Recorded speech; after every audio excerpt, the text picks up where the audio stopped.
So, on this video, I want to talk about something that I don't actually talk about quite often, and that is dealing with in buyers for your wholesale deals. So, before I jump into it, click on the link below because I have a free wholesaling boot camp. It's about a 45-minute training where you can deep dive on how to get started in wholesaling real estate and transform your life with this one strategy.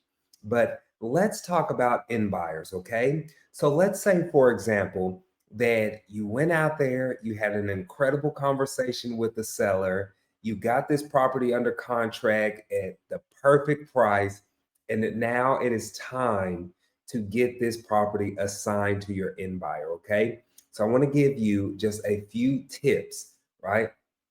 Number one, when you are dealing with in buyers, if you are sending these properties out, especially in some of these free networks or some of these free communities, before you actually send out the full price, you want to try to get on the phone with that buyer. Okay. So let's say, for example, I go into one of those free Facebook groups, Texas real estate investors or whatever it may be. There's, 20, 30,000 people in there. And I posted my property saying, hey, assignment of contract. Right. And then I've had 10 people reply, say, hey, I'm interested.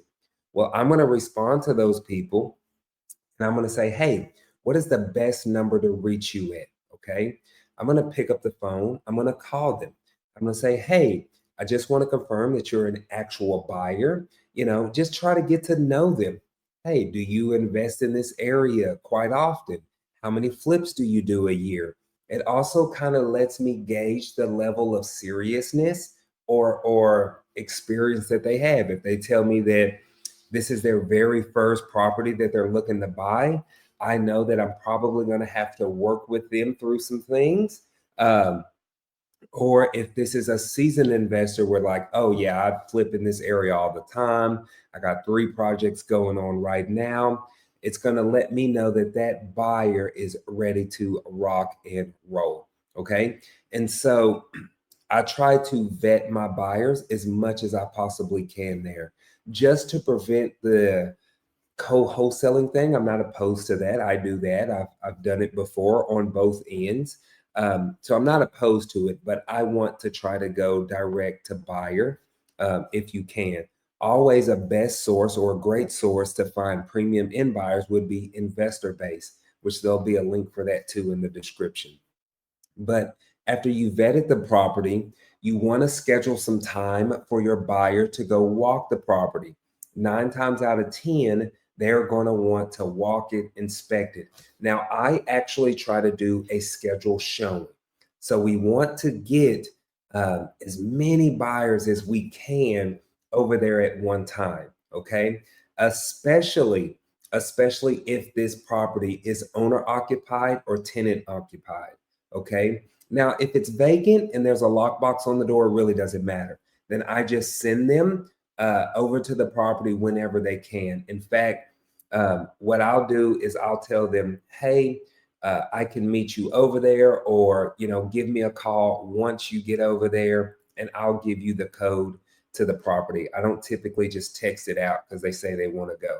Let me know a time and date when you're going, and actually let me know when you're there, and I'll give you the code over the phone to get in the property. I just prefer it that way. It works very well for me. So once I have as many people over there as I can, they'll get in, they'll get out, and I say, hey, it's first come, first serve. Just submit your highest and best offer. Okay. And what I mean by this is some wholesalers do like a bidding war. I typically stay away from those. I don't too much care to do a bidding war.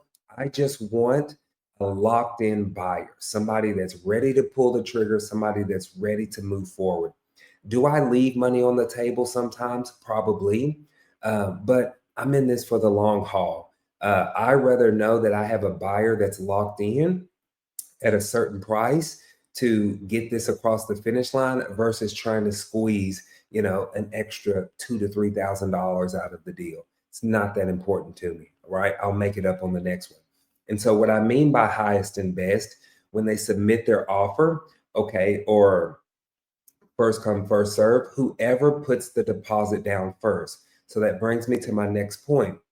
We require a $5,000 non refundable deposit on our properties. Okay. That money is to be sent and wired to the title company. Okay. So if I have a buyer that says, "Hey, Clifford, I'm ready to rock and roll," I'm going to send them assignment of contract. I'm going to connect them with the title company. The title company is going to send them the wiring instructions, and they have within 24 hours to send their wire. They do not get an option period. They do not get a due diligence period. Excuse me. They need to run all of their numbers beforehand before they even tell me they are ready to rock and roll. Okay. And I even let those buyers know that, hey, we will continue to market the property until the deposit is made. Okay. Because the one thing that you do not want to happen, especially if you are dealing with the family that's in foreclosure, okay?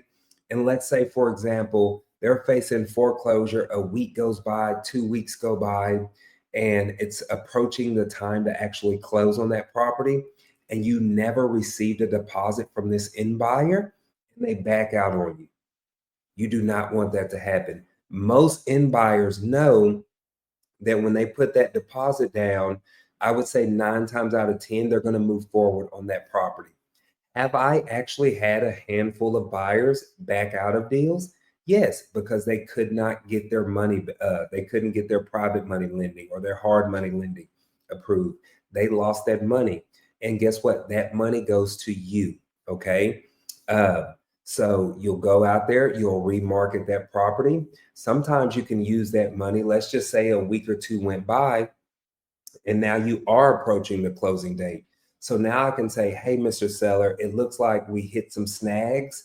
Can we extend our closing date?"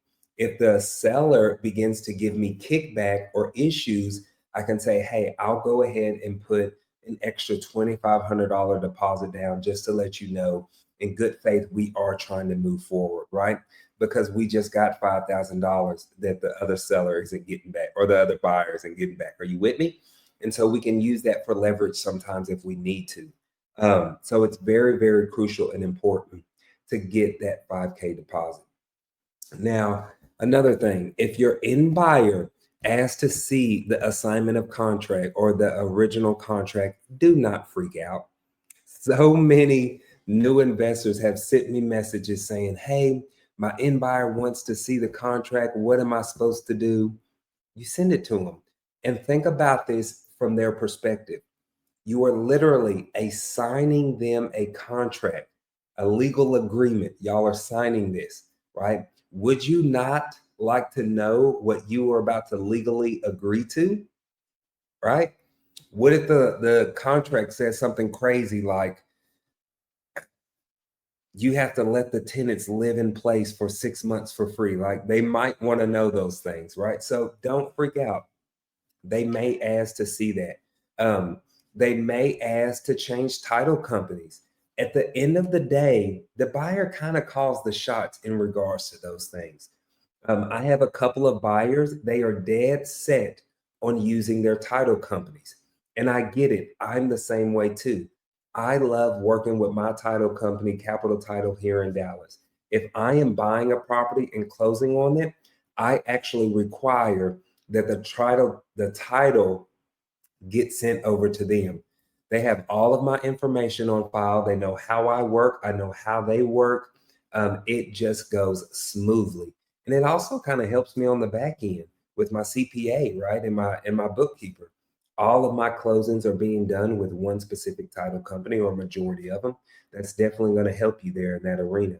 So if they ask you to change it to a different title company, I try to give them a little pushback, but not much. I may say something like, "Hey, we already have open title here.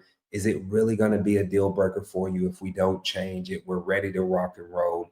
If they say, "Yes, this is a deal breaker, we need to change it," then obviously I'm going to change it. But I think the most important things when it comes to end buyers, make sure that you get a non-refundable deposit down, schedule some time for them to go see the property. You also want to make sure that you're working with true end buyers as much as you can. You can vet them as much as you possibly can there. But other than that, end buyers are pretty simple to work with. Okay. So don't stress it, don't worry about it, and go out there and start closing some deals.